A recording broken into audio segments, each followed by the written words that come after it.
അസ്സലാമലൈക്കും. വലൈക്കും അസ്സലാം. വരും വിശാല, ഇത് റൂമിൽ കൊണ്ടുവച്ചാ എന്താ? അത് ഒരു ലിസ്റ്റാണ്. ഇതാണ് റോസ് വാട്ടർ എന്ന് പറയും. എന്തിനാണ് ഇത്? എന്തിനാന്ന് വെച്ചാലേ നമ്മളെ ഇതിനെന്താണ് ഉപകാരം, വലിയ ഉപകാരമുള്ള സാധനമാണ്. ഇത് കുടിക്കാനും പറ്റും, അതുപോലെ തന്നെ മുഖം കഴുകാനൊക്കെ പറ്റും.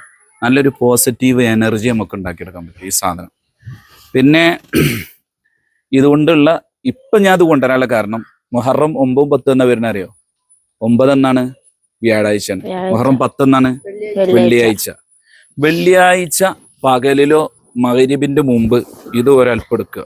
അല്പം കുറച്ച് തോനെ എടുത്തോണ്ടു. എന്നിട്ട് വീട്ടിലുള്ള എല്ലാവരോടും എന്ത് ചെയ്യുക, മുഖം കഴുകാൻ പറയാം.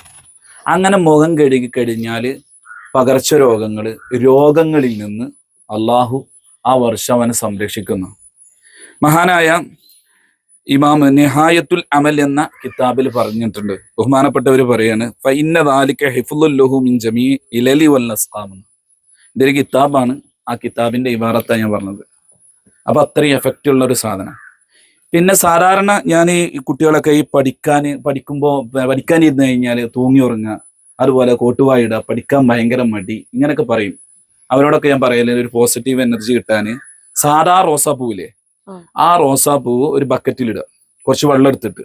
എന്നിട്ട് ഈ സൂറത്ത് യാസീൻ കഴിഞ്ഞിട്ടുള്ള ഒരു സൂറത്താണ് ഇത് വസ്സഫാത്തി എന്നത്. അത് പരിപൂർണമായിട്ട് ഓതി അതിൽ വെള്ളത്തിലും മന്ത്രിച്ച് ആ വെള്ളം കൊണ്ട് കുടിക്കുകയാണെങ്കിൽ നല്ല എനർജി ഉണ്ടാവും. ഇതിനൊക്കെ എന്താ വേണ്ടത്? വിശ്വാസമാണ്. വിശ്വാസം വേണം. കാരണം എനർജി ഫോളോ തോട്ട് അല്ലേ എന്നാണ് പറയാറുള്ളത്. അപ്പോ ഒന്ന്. രണ്ടാമത്, ഇത് ശൈത്താന് ഭയങ്കര വെറുപ്പുള്ള ഒരു സംഗതിയാണ് ഈ സാധനം. പിന്നെ പഠിക്കുന്ന സമയത്ത് ഇങ്ങനെ കോട്ടുവായി ഇങ്ങനെയൊക്കെ ഉണ്ടെങ്കിൽ ഇത് കുറച്ചെടുത്താണ് മുഖം കഴുകിയാൽ നല്ലൊരു എനർജി നമുക്ക് കിട്ടും. റോസാപ്പൂ കൊണ്ട് അങ്ങനെ ഒരു ഉപകാരമുണ്ട്. റോസാപ്പൂ വെള്ളത്തിലിട്ട് വെറുതെ കുളിച്ചാലും നല്ലൊരു എനർജി നമുക്ക് ഉണ്ടാവും.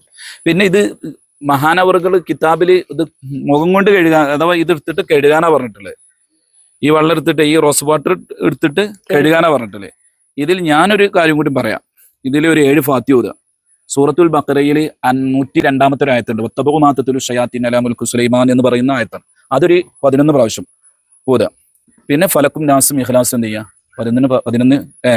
3 പ്രാവശ്യം ഓതുക. ഫലക്കും നാസും ഇഖ്ലാസും.